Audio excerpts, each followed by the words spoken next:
Hello students, स्वागत है आपका आईसीटी वर्चुअल क्लासेस में। मैं हूं कविता, आपकी साइंस टीचर। उम्मीद करती हूँ आप सभी अच्छे होंगे और स्वस्थ होंगे। सो क्लास हम प्रीवियस लेक्चर्स में पढ़ रहे थे, यहाँ पर रिप्रोडक्शन इन प्लांट्स यानी कि प्लांट्स में रिप्रोडक्शन कैसे होता है इसके बारे में डिस्कस कर रहे थे। ठीक है, चैप्टर का नाम था हमारा रिप्रोडक्शन इन प्लांट्स यानी कि पादपों में जनन। अब इस चैप्टर में हमने ये देखा था कि जो नए प्लांट्स है वो किस प्रकार से ग्रो हो रहे हैं, रिप्रोडक्शन के प्रोसेस में क्या क्या चीजें चल रही हैं, ये सारी चीजें हमने डिस्कस की थी और पूरा अपना जो चैप्टर है वो कंप्लीट किया था। तो अगर मैं आपसे कहूँ कि आपने इस चैप्टर में अभी तक क्या क्या समझा है, तो आपने समझा है सबसे पहले रिप्रोडक्शन को, यानी कि आपने बात की है प्रजनन। प्रजनन क्या है और क्यों होता है, क्यों आवश्यकता है, क्या और क्यों। ठीक है, सबसे पहले तो हमने यही बात की कि प्रजनन क्या है और प्रजनन क्यों होता है, इसके बारे में हमने बात की है। अब हमने कहा कि प्रजनन हो रहा है, तो सेकंड हमने बात की है प्रजनन के प्रकार के बारे में। प्रजनन के प्रकार हमने यहाँ पे देखे हैं।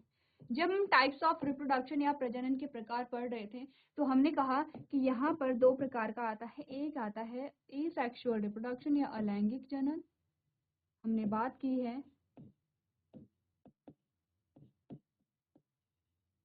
अलैंगिक जनन के बारे में, और हमने बात की है लैंगिक जनन के बारे में। अलैंगिक जनन, लैंगिक जनन में हमने एक प्रकार से कायिक प्रवर्धन की भी बात की है। ठीक है, वेजिटेटिव प्रोपेगेशन जिसे हम कहते हैं। लैंगिक जनन और अलैंगिक जनन में हमने डिफरेंस देखा। हमने कहा कि अलैंगिक जनन के कौन कौन से प्रकार होते हैं और अलैंगिक जनन किन में होता है उसके उदाहरण की हमने बात की है।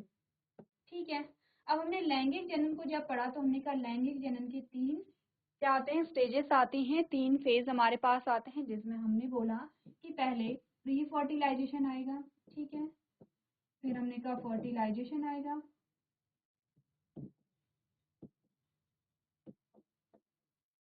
फिर हमने कहा पोस्ट फर्टिलाइजेशन आएगा। इन सारी चीजों के बारे में हमने क्या की है, बात यहाँ पर की है। ठीक है, क्लियर है इतना। अब पूरा चैप्टर हमने पढ़ा है। अब हमने इन तीनों इवेंट्स को जब पढ़ा तो इनमें हमने साथ साथ में ये जाना कि जैसे जैसे आपने कहा प्री फर्टिलाइजेशन है, फर्टिलाइजेशन है, पोस्ट फर्टिलाइजेशन है, इसमें सीड का फॉर्मेशन हुआ, इसमें फ्रूट का फॉर्मेशन हुआ है। इस पूरे चैप्टर में हमने ये सारी चीजें डिस्कस की हैं। ठीक है, इन सारी चीजों को हमने पढ़ा है। आज हम इस चैप्टर से रिलेटेड क्वेश्चन आंसर्स को डिस्कस करेंगे, क्योंकि आपका जो चैप्टर है वो कंप्लीट यहाँ पर हो गया है।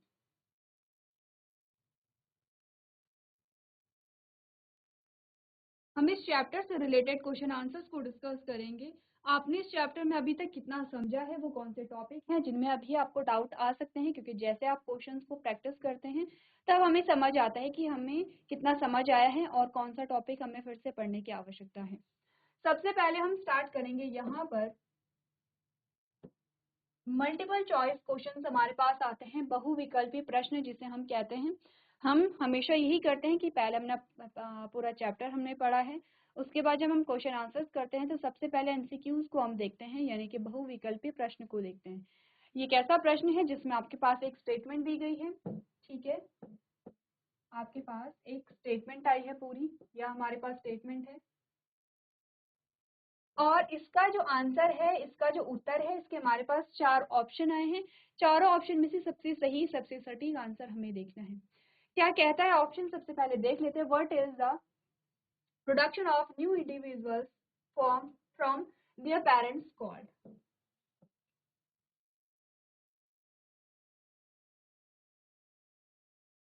हमने कहा जनक से नई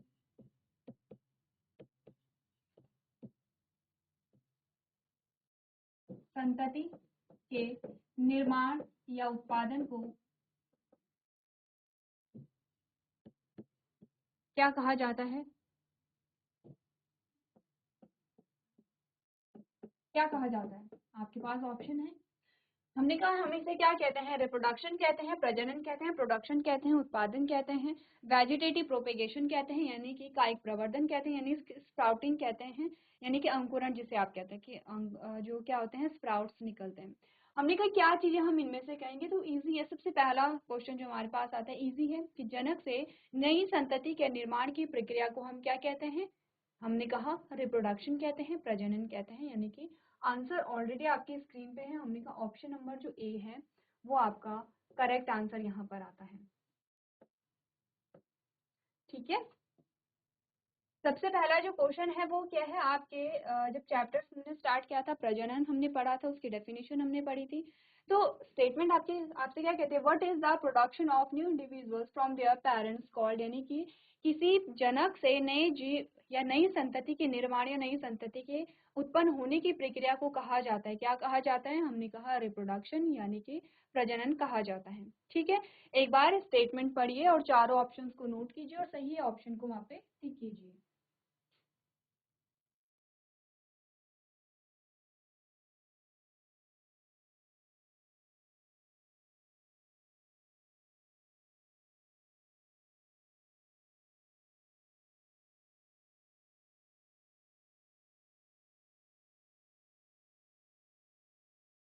चलिए अगला प्रश्न देखते हैं। यहाँ पर अभी आपके पास आंसर ऑलरेडी था, यहाँ पर आपको आंसर क्या करना है, खुद से चूज करना है। सबसे पहले स्टेटमेंट को पढ़ते हैं। स्टेटमेंट हमें क्या बता रही है, which term describe the process by which plant produced new plant without seed. आपसे स्टेटमेंट में क्या कहा गया है, वह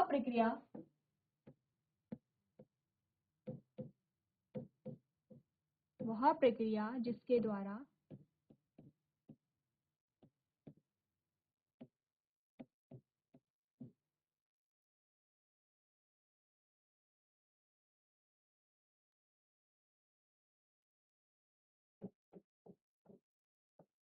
बिना बीज वाले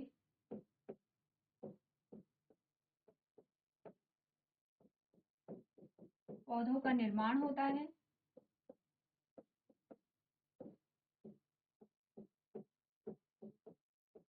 कहलाती है।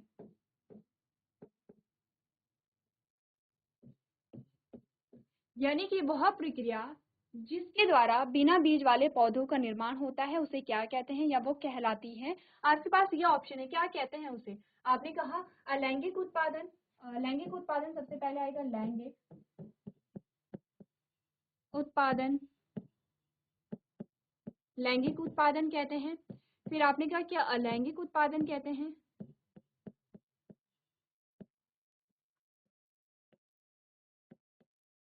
अलैंगिक उत्पादन कहते हैं, या कायिक प्रवर्धन कहते हैं,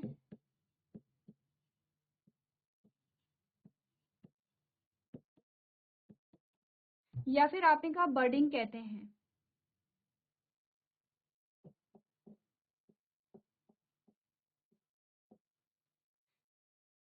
ठीक है, आपके पास ऑप्शंस हैं। सबसे पहले आपने क्या पढ़नी है, स्टेटमेंट पढ़िए साथ में। ठीक है, सबसे पहले ऊपर वाली स्टेटमेंट हमें क्या बताई गई है, which term describe the process, यानी कि वह कौन सा शब्द है जो उस प्रक्रिया को क्या करता है, डिस्क्राइब करता है या उस प्रक्रिया को हमें बताता है जिसके द्वारा by which plant produced new plant without seed, यानी कि जिसके द्वारा बिना बीज वाले पौधों का निर्माण होता है। ठीक है, अगर हम अकॉर्डिंग टू स्टेटमेंट हम कहें विच टर्म डिस्क्राइब, यानी कि वह शब्द निम्नलिखित में से हम कह सकते हैं कि इनमें से वो कौन सा शब्द है जो उस प्रक्रिया को डिस्क्राइब करता है या उस प्रक्रिया की व्याख्या करता है जिसके द्वारा बिना बीज वाले पौधों का निर्माण होता है। या सिंपल सा हमने लिखा कि वह प्रक्रिया जिसके द्वारा बिना बीज वाले पौधों का निर्माण होता है कहलाती है। ठीक है, क्या कहलाती है वो प्रक्रिया, आपने कहा अलैंगिक, लैंगिक उत्पादन हो गया, सेक्सुअल, अच्छा ये जनन है, उत्पादन नहीं है जनन है। ठीक है, लैंगिक जनन है।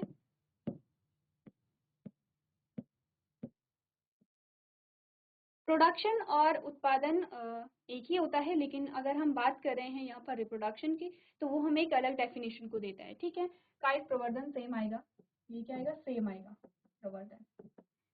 आप लैंगिक प्रोडक्शन कहिए या लैंगिक जनन कहिए, ऑलमोस्ट सेम है वर्ड्स। ठीक है, हमने कहा कि जिस प्रक्रिया के द्वारा, अब अगर हम बात करें सबसे पहले पहला ऑप्शन देखते हैं। ये स्टेटमेंट आपको समझ आ गई, मैं से हटा रही हूँ। सबसे पहला जो ऑप्शन हमें बताता है वो बताता है लैंगिक जनन के बारे में। लैंगिक जनन अगर आपको याद होगा, लैंगिक जनन, तो उसमें हमने कहा था मेल और फीमेल दोनों पार्ट होते हैं, ठीक है, जिसमें हमने कहा था स्त्री केसर है और पुंकेसर है। अब हमने कहा स्त्री केसर और पुंकेसर दोनों भी यहाँ पे क्या बनेंगे, आपने कहा एग सेल बनती है, यहाँ पर क्या बनते हैं, पॉलन ग्रेन बनते हैं, और पॉलन ग्रेन के अंदर बनते हैं मेल गैमेट, ठीक है। अब जब इन दोनों गैमेट का फ्यूजन होता है, आपको याद होगा ये स्टिग्मा वाला पोर्शन हमारे पास आया था, ये स्टाइल है, ये ओवरी है, ओवरी के अंदर ओव्यूल है, हमने कहा यहाँ पे क्या होती हैं, एग सेल होती हैं, ये दो क्या होते हैं, पोलर न्यूक्लियाई हैं, और ये हमारे पास आती हैं एंटीपोडा सेल। हमने कहा यहाँ पे क्या होगा, पॉलन ग्रेन आएगा, पॉलन ग्रेन से पॉलन ट्यूब बनी, पॉलन ट्यूब में दो मेल गैमेट हैं जिसका फ्यूजन फीमेल गैमेट के साथ होता है। अब ये आगे जाके क्या बनाएगा, एम्ब्रियो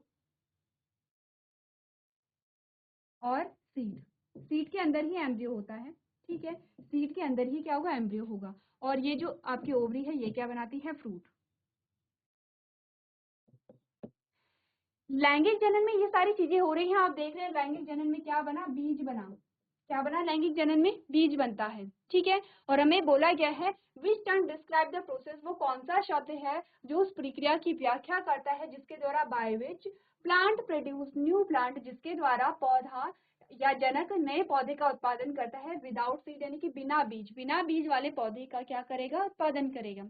अगर हम लैंगिक जनन उस प्रक्रिया को कहते हैं कि क्या वो प्रक्रिया लैंगिक जनन है जिसके द्वारा बिना बीज वाले पौधों का उत्पादन होता है, हमने कहा नहीं, क्योंकि लैंगिक जनन में बीज यहाँ पर बन रहा है, तो मैं क्या कहूंगी, ऑप्शन नंबर ए हमारा हट जाता है, हटेगा, ठीक है।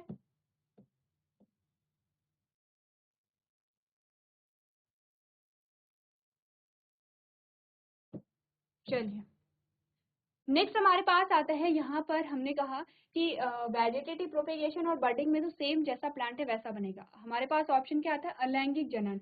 अलैंगिक जनन में हमने क्या बोला था, अगर हम देखें तो बर्डिंग क्या है, अलैंगिक जनन का प्रकार है। हम कह सकते हैं कि वेजिटेटिव प्रोपेगेशन भी अलैंगिक जनन का ही प्रकार है, क्योंकि वेजिटेटिव प्रोपेगेशन आपको प्लांट्स में मिल रही है, और हमने कहा कि ये क्या आता है, अलैंगिक जनन का प्रकार हो सकता है, क्योंकि हमने कहा था अलैंगिक जनन में कोई भी लैंगिक अंग शामिल नहीं है।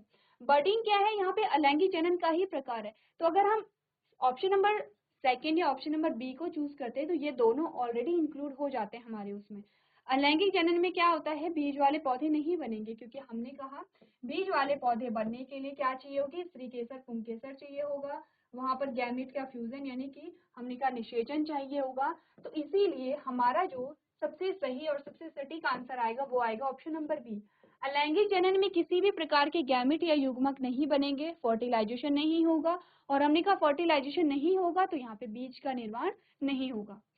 कायिक प्रवर्धन और बर्डिंग की अगर हम बात करें तो ये दोनों किसके अंतर्गत आते हैं, अलैंगिक जनन के अंदर ही आते हैं, तो ये दोनों अलैंगिक जनन के प्रकार हैं। तो अगर हम बर्डिंग को चूज करते हैं तो हमने कहा कि इसका मतलब सिर्फ बर्डिंग के द्वारा ही बीज नहीं बन रहे हैं। अगर हम अलग चीजें, हम फ्रेगमेंटेशन को पढ़ रहे थे, ठीक है, हमने बाइनरी फिजन पढ़ा था, अलग अलग चीजें हमने पढ़ी थी, ठीक है। हमने कहा कि अगर हम यहाँ पे क्या देखें, फ्रेगमेंटेशन को देखते हैं, तो क्या ऐसा है कि फ्रेगमेंटेशन में सीड बन रहे हैं, नहीं, फ्रेगमेंटेशन में भी सीड नहीं बन रहे थे। आपने अलैंगिक जनन चूज किया तो इसके अंतर्गत सारे ही आपके जो ऑप्शन है वो आ जाते हैं। तो एक बार स्टेटमेंट पढ़िए, ऑप्शन को लिखिए और सही ऑप्शन चूज कीजिए। आपको ये पता होना चाहिए कि ऑप्शन नंबर बी आपका सही आंसर क्यों है। तो आपको करना क्या है, अपने नोट्स भी निकालने हैं, देखना लैंगिक और अलैंगिक जनन में क्या क्या डिफरेंस था। लैंगिक जनन जब हो रहा था तो बीज का निर्माण हुआ या नहीं हुआ, अलैंगिक जनन जब हुआ तो बीज का निर्माण हुआ या नहीं हुआ, ये चीजें आप क्या करेंगे, आप साथ साथ में क्लियर करते रहेंगे।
चलिए तो अगला प्रश्न यहाँ पर देखते हैं। अगला जो प्रश्न है उसमें आपसे क्या पूछा गया है, स्टेटमेंट पढ़िए।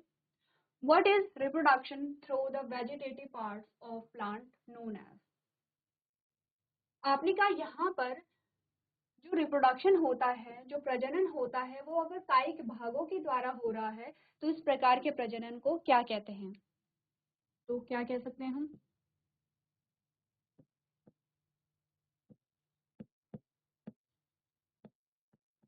पौधे के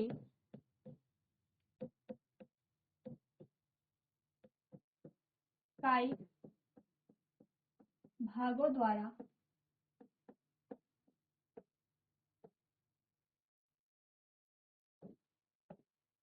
प्रजनन को कहते हैं, क्या कहते हैं?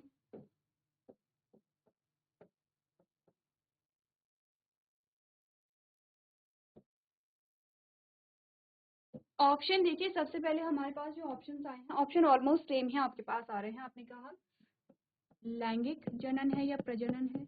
लैंगिक जनन है। ऑप्शन सेकंड है अलैंगिक जनन है।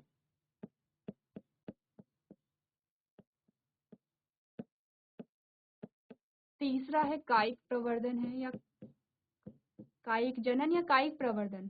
कायिक प्रवर्धन कहिए या कायिक जनन कहिए, ठीक है। और नेक्स्ट है परागण। चलिए, अब हमने चैप्टर को जब समझा था, हमने यहाँ पे डायग्रामेटिक वे में भी समझा था, हमने यहाँ पे थ्योरेटिकल वे में भी समझा था, ठीक है।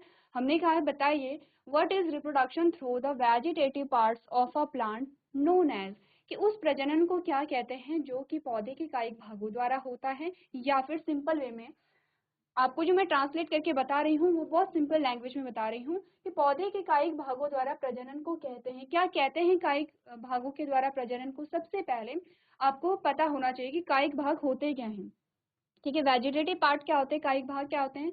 आपको ध्यान होगा हमने पार्ट्स ऑफ प्लांट्स पढ़े थे, और पार्ट्स ऑफ प्लांट्स में हमने दो भागों की बात की थी। हमने कहा था कि रूट सिस्टम आता है, शूट सिस्टम आता है। रूट और शूट सिस्टम में कौन से हमारे पास यहाँ पे वेजिटेटिव पार्ट आते हैं और रिप्रोडक्टिव पार्ट आते हैं? दो प्रकार के पार्टों की हमने बात की थी। हमने कहा था रूट सिस्टम और शूट सिस्टम, दो सिस्टम हमारे पास आते हैं। ये दोनों मिल करके बनाते हैं, पूरे प्लांट को बनाते हैं। प्लांट जो है, यहाँ पर हमारे पास प्लांट के दो भाग हमने पढ़े थे। हमने पढ़ा था वेजिटेटिव पार्ट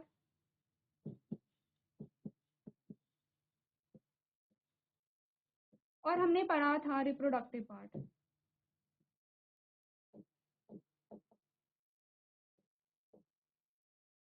ठीक है। ये दोनों सिस्टम है, दोनों सिस्टम हमें क्या बताते हैं कि मिट्टी से जो नीचे वाला भाग है वो रूट सिस्टम है और मिट्टी के ऊपर वाला भाग है वो शूट सिस्टम है। ये पूरा प्लांट है, लेकिन पूरा जो प्लांट है उसमें दो प्रकार के भाग होते हैं। अगर हम प्रजनन के आधार पर देखें, प्रजनन की तरफ से हम देखें, हमने कहा वेजिटेटिव पार्ट होते हैं जिसे आप क्या कहते हैं, कायिक भाग कहते हैं। इन्हें हम कहते हैं कायिक भाग। अब कायिक भाग के क्या एग्जाम्पल होते हैं आप देखिए, अपने नोट्स देखिए कि कायिक भाग कौन कौन से हमने पढ़े थे। और रिप्रोडक्टिव पार्ट होते हैं जिन्हें हम क्या कहते हैं, प्रजनन अंग कहते हैं।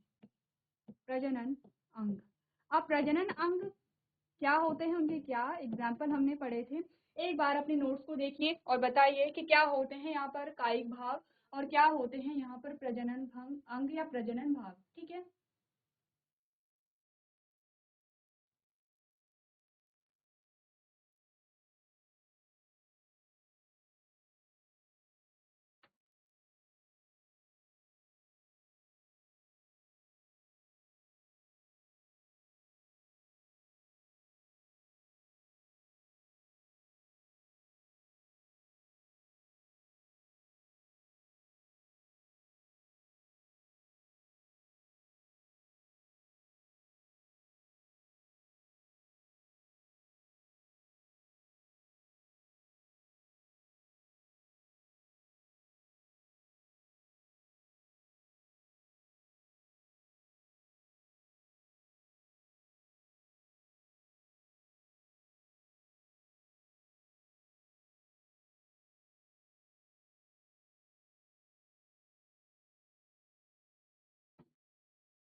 तो अगर आपने कायिक भाग देखे होंगे तो हमने कायिक भागों के बारे में क्या बोला था? कायिक भाग कौन कौन से हमारे होते हैं? हमने कहा रूट है, स्टेम है और लीफ है। अगर हम प्रजनन भागों के बारे में बात करें तो हमने पढ़ा था फ्लावर को, पढ़ा था, ठीक है। अब अगर आपको इतना समझ आ गया है तो बताइए कि यहाँ पर आपने बोला था कि पौधे के कायिक भागों द्वारा प्रजनन को क्या कहते हैं? आपने कायिक भाग पढ़ लिए हैं, लेकिन कायिक भागों के द्वारा जो प्रजनन होता है उसे आप क्या कहेंगे?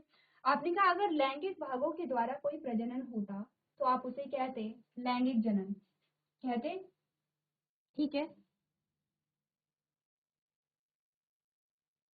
अगर हम सिंपली कहते कि यहाँ पर लैंगिक अंग शामिल नहीं है तो हम उन्हें कहते हैं अलैंगिक जनन। लेकिन हम यहाँ पर बात कर रहे हैं, आपने कहा कि आपके पास स्पेशली जो आए हैं वो आए हैं कायिक भाग, जिसमें आपने वेजिटेटिव पार्ट बोले हैं।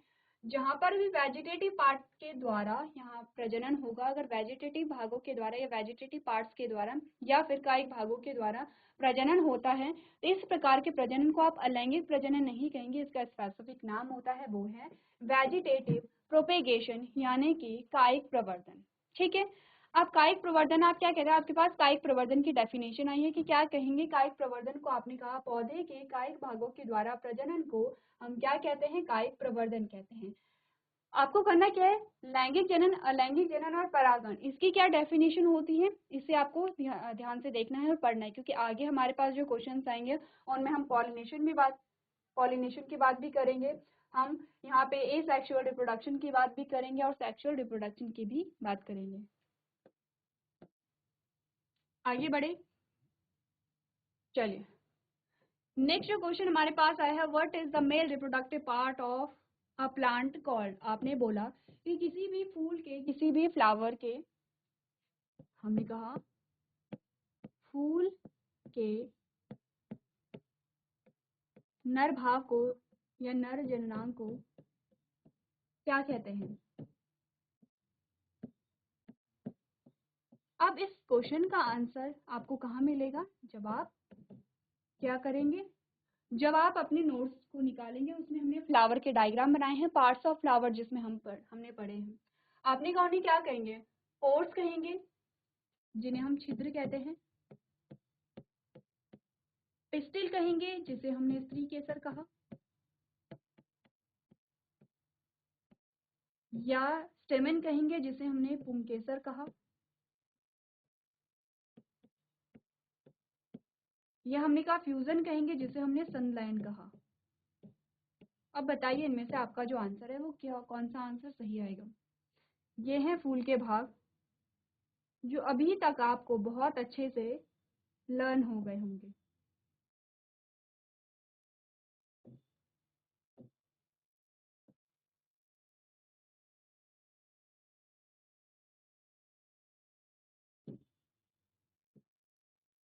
चलिए, ये हमारे पास फ्लावर के पार्ट्स आते हैं। जल्दी से क्या कीजिए, इन फ्लावर के पार्ट्स के नाम लिखिए और अपने आंसर को बताइए कि निम्नलिखित में से कौन सा फूल का नर भाग है?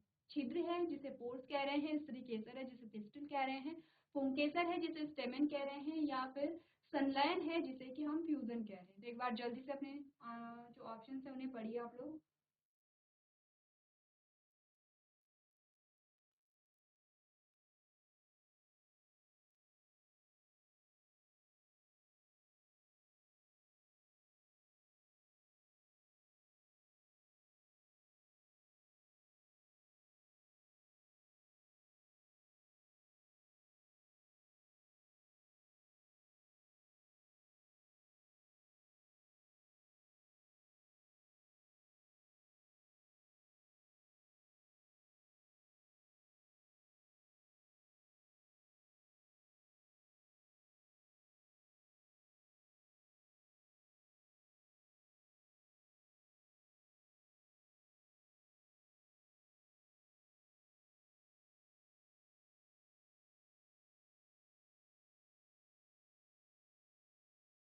चलिए, तो आपने यहाँ पर अगर पार्ट्स ऑफ प्लांट्स देखे हैं तो आप समझते हैं कि यहाँ पर स्त्री केसर जो है वो हमारा ये वाला पार्ट है, पुंकेसर हमारा ये वाला पार्ट है, ठीक है। फ्यूजन कोई पार्ट नहीं है, फ्यूजन कोई पार्ट नहीं है, ये क्या एक प्रक्रिया है, एक प्रोसेस है, ठीक है, ये प्रक्रिया है। पोर्स जो होते हैं वो क्या होते हैं, पत्ती में पाए जाते हैं। पोर्स क्या होते हैं, पत्ती में पाए जाते हैं। तो यहाँ पर ये रिप्रोडक्टिव पार्ट नहीं है, पोर्स या छिद्र या पत्ती रिप्रोडक्टिव पार्ट नहीं है, प्रजनन भाग नहीं है।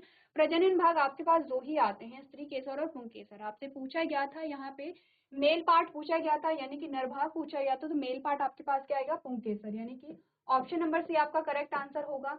ठीक है, आपका जो सही आंसर होगा वो होगा ऑप्शन नंबर सी। चलिए, इजी है क्वेश्चंस अभी तक। हम सारे जो क्वेश्चंस हैं वो इजी क्वेश्चंस हमारे पास आए हैं। नेक्स्ट क्वेश्चन पढ़िए, उसमें आपसे बोला गया है how does reproduction occurs in east. East जो है, ईस्ट में प्रजनन कैसे होता है, ईस्ट में प्रजनन कैसे होता है।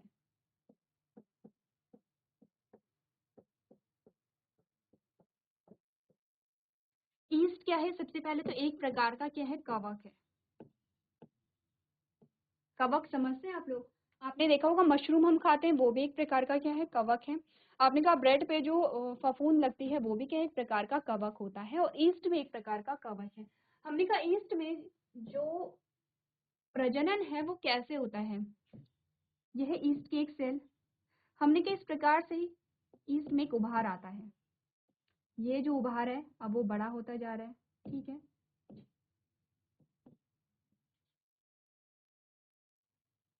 और एट लास्ट आप देखते हैं कि ये ईस्ट है और ये बेबी ईस्ट है।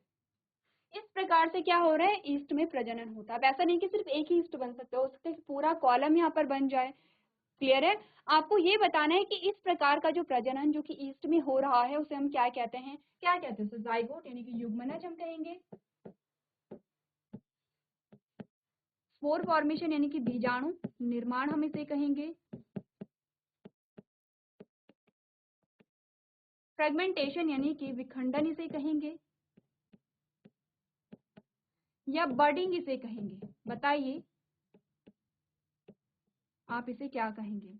ये क्वेश्चन आपके लिए क्या है, होमवर्क में है। मैंने आपको डायग्राम बता दिया है, अगर आपने चैप्टर पढ़ा होगा तो आपको पता होगा कि डायग्राम से आपको समझ आ गया होगा आपका जो आंसर है वो कौन सा सही है। एक बार क्वेश्चन नोट कीजिए, सारे ऑप्शंस को नोट कीजिए, साथ में ये जो डायग्राम है इसे भी नोट कीजिए, और बताइए कि ये किस प्रकार का प्रजनन है जो ईस्ट में पाया जाता है, क्या कहेंगे उसे। आपके पास 4 ऑप्शन है, चारों ऑप्शन में से सही ऑप्शन आप लोग चूज करेंगे। तो ये क्वेश्चन आपके लिए होमवर्क में है, आप लोग अपना जो होमवर्क है उसे कंप्लीट करके लेके आएंगे। तो आज के सेशन में हम इतना ही करेंगे। अभी तक क्लास में बने रहने के लिए आपका धन्यवाद।